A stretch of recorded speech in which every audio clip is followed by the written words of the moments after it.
ये बात बहुत ही पुरानी है, जब एक नगर पर एक राजा का राज था जो कि बहुत ही दयालु और न्यायप्रिय था।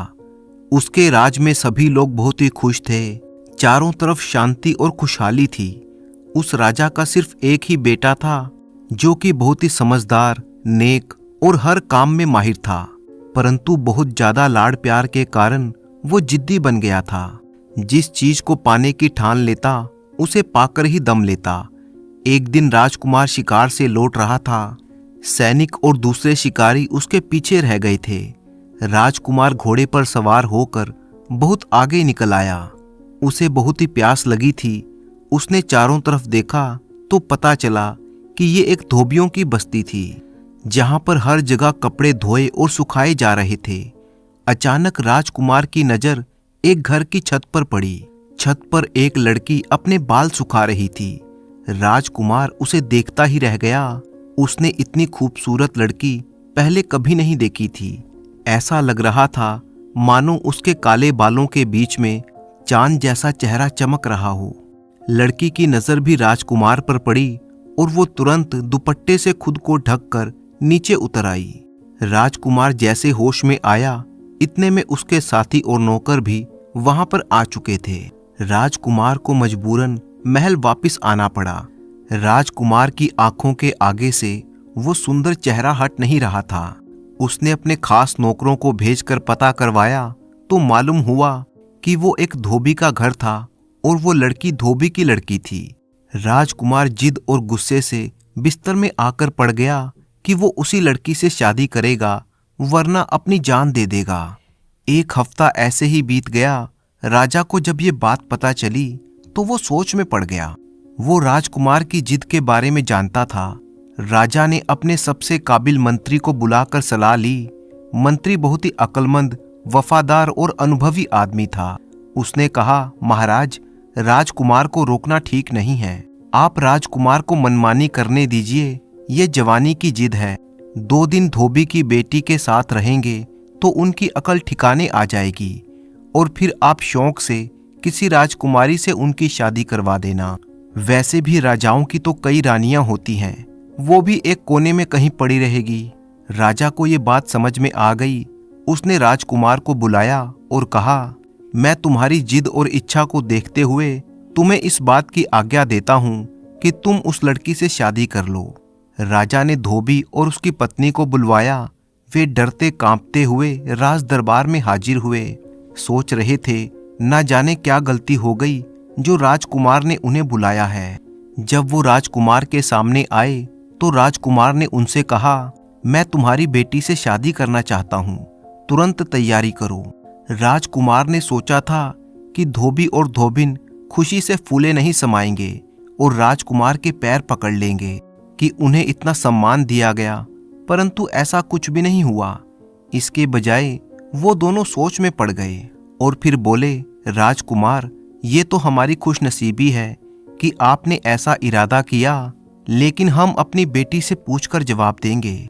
राजकुमार ने जब ये सुना तो उसे बहुत ही गुस्सा आया कि एक तो वो धोबी को इतना सम्मान दे रहा है, इस गरीब की बेटी से शादी कर रहा है, और ये उसके राज्य का मामूली सा धोबी होकर कहता है कि बेटी से पूछकर बताएगा।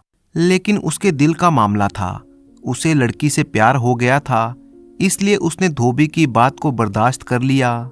उसने धोबी से साफ कह दिया कि मुझे इनकार सुनने की आदत नहीं है। इनकार करने पर तुम्हें तुम्हारे पूरे खानदान के साथ कारागार में डलवा दूंगा। वे बेचारे दोनों पति पत्नी जैसे तैसे डरते कांपते हुए अपने घर वापस आ गए। घर पहुंचकर उन्होंने अपनी लड़की से कहा, राजकुमार तुमसे शादी करना चाहता है, अगर तुमने मना कर दिया तो हम जान से हाथ धो बैठेंगे। लड़की कहने लगी, ठीक है, मैं राजी हूं, लेकिन राजकुमार से कहिए कि मेरी 4 शर्तें हैं, खुद आकर यहाँ पर सुन ले। अगले दिन धोबी फिर से राजकुमार के महल में गया और लड़की का संदेशा उन तक पहुंचा दिया। उसके दिल में डर था कि कहीं राजकुमार गुस्से में आकर उसका सिर धड़ से अलग ना कर दे। धोबी की बेटी और इतनी हिम्मत कि राजकुमार के सामने शर्तें रखे। राजकुमार को पहले तो ये सुनकर बहुत ही गुस्सा आया। उसका दिल चाहा कि धोबी का सिर काट दे, लेकिन फिर उसे अपना प्रेम याद आ गया। दूसरा, उसके दिल में ये जिज्ञासा हुई कि देखे धोबी की लड़की क्या क्या शर्तें रखती है। राजकुमार उसी वक्त धोबी के साथ उसके घर जा पहुंचा। 2 कमरों का मकान था। नीचे धोबी और उसकी पत्नी रहते थे। ऊपर के कमरे में लड़की रहती थी। राजकुमार जब वहां पर पहुंचा तो लड़की नीचे के कमरे में ही थी। उसने अपने आगे एक पर्दा डाल रखा था और वो पर्दे के पीछे बैठी हुई थी। राजकुमार से कहने लगी, मेरी 4 शर्तें हैं, अगर आपको मंजूर हो तो मैं आपसे शादी करने को तैयार हूं।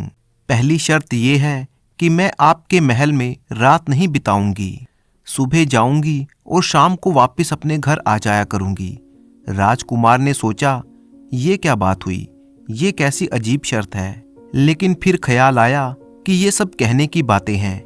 एक बार शादी हो गई तो महल को छोड़कर वापस झोपड़ी में कौन आता है। राजकुमार कहने लगा, मुझे मंजूर है, तुम अपनी दूसरी शर्त बताओ। लड़की ने कहा, दूसरी शर्त यह है कि आप मुझे छूने की या बात करने की कोशिश नहीं करेंगे। ये सुनकर तो राजकुमार को हंसी आ गई। शादी है या कोई मजाक।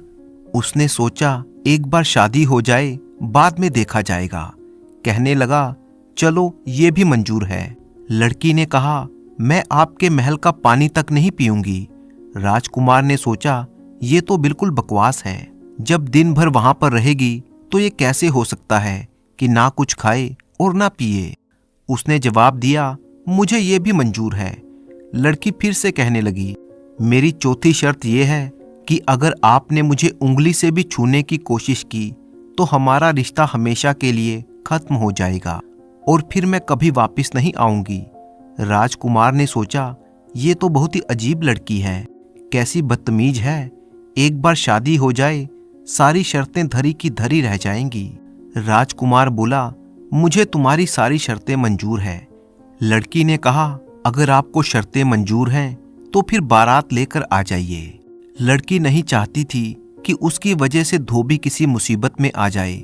राजकुमार अपने 2-4 दोस्तों के साथ बारात लेकर गया और बड़े ही सादे तरीके से फेरे पड़वाकर दुल्हन को महल में लेकर आ गया। बहू ने साड़ी पहन रखी थी और बड़ा सा घूंघट निकाल रखा था, जिसमें उसका चेहरा पूरी तरह से छुप गया था। पता नहीं चल रहा था कि महल में नई बहू आई है।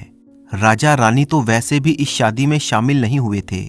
बस एक राजकुमार की खास दासी थी जो वहीं पर हाथ बांधे खड़ी थी और जो भी आदेश होता उसे पूरा कर देती।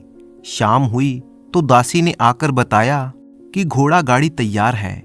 बहू उठी और सीधी गाड़ी में जाकर बैठ गई। अगले दिन सुबह उन्हीं कपड़ों में इसी तरह से लिपटी हुई आई और उसी कुर्सी पर बैठ गई। दिन भर ना तो कुछ खाया, ना पिया, ना हिली जुली, पत्थर की मूर्ति की तरह बैठी रही और शाम को वापस गाड़ी में बैठकर चली गई।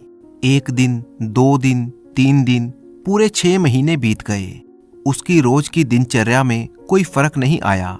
जैसा राजकुमार ने सोचा था ऐसा कुछ भी नहीं हुआ और राजकुमार अपनी शर्तों से बंधा हुआ था।